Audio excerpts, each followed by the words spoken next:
पश्चिम बंगाल की राजनीति में इस वक्त एक बड़ा राजनीतिक भूचाल देखने को मिल रहा है। विधायकों के बाद अब तृणमूल कांग्रेस के सांसदों में भी बगावत की खबरें सामने आ रही हैं। दावा किया जा रहा है कि लोकसभा में टीएमसी के 28 सांसदों में से 20 सांसदों ने एनडीए सरकार को समर्थन देने का फैसला कर लिया है। आखिर क्या है पूरा मामला, देखिए महानगर मेट्रो की यह विशेष रिपोर्ट। पश्चिम बंगाल की मुख्यमंत्री ममता बनर्जी के लिए राजनीतिक संकट लगातार गहराता हुआ नजर आ रहा है। न्यूज एजेंसी पीटीआई की रिपोर्ट और टीएमसी की पूर्व नेता तथा सांसद काकोली घोष दस्तीदार के दावों के अनुसार लोकसभा में तृणमूल कांग्रेस के 28 सांसदों में से 20 सांसदों ने एनडीए को समर्थन देने का निर्णय लिया है।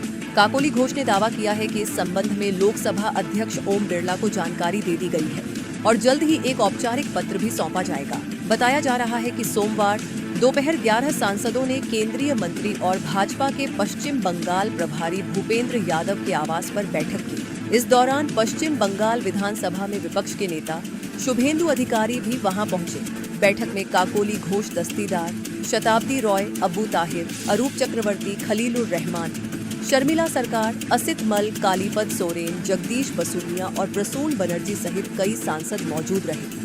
राजनीतिक घटनाक्रम यही नहीं रुका। इससे पहले 3 जून को भी पश्चिम बंगाल के 80 में से 58 विधायकों के अलग गुट बनाने का दावा सामने आया था। इस गुट ने रतब्रत को अपना नेता चुना था। अब सांसदों के स्तर पर भी असंतोष की खबरों ने तृणमूल कांग्रेस के भीतर बड़े राजनीतिक संकट की आशंकाओं को और बढ़ा दिया है। सूत्रों के अनुसार रविवार देर रात दिल्ली के एक अज्ञात स्थान पर 20 सांसदों की एक अनौपचारिक बैठक भी हुई थी।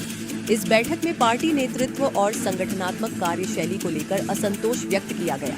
सोशल मीडिया पर वायरल हुई तस्वीरों में कई सांसद एक साथ बैठक करते दिखाई दिए। इस दौरान तस्वीर खींचे जाने को लेकर विवाद की भी चर्चा रही। इस पूरे घटनाक्रम के बीच टीएमसी के वरिष्ठ नेता और राज्यसभा सांसद सुखेंदु शेखर रे ने भी अपने पद और पार्टी से इस्तीफा दे दिया है।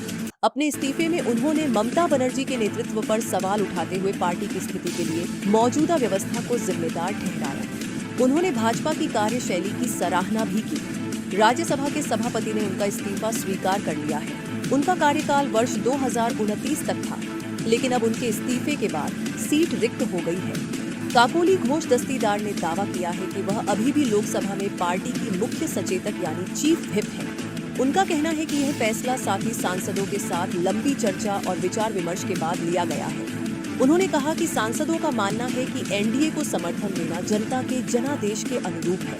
यदि ये दावे सही साबित होते हैं तो पश्चिम बंगाल की राजनीति में यह अब तक का सबसे बड़ा राजनीतिक उलटफेर माना जाएगा।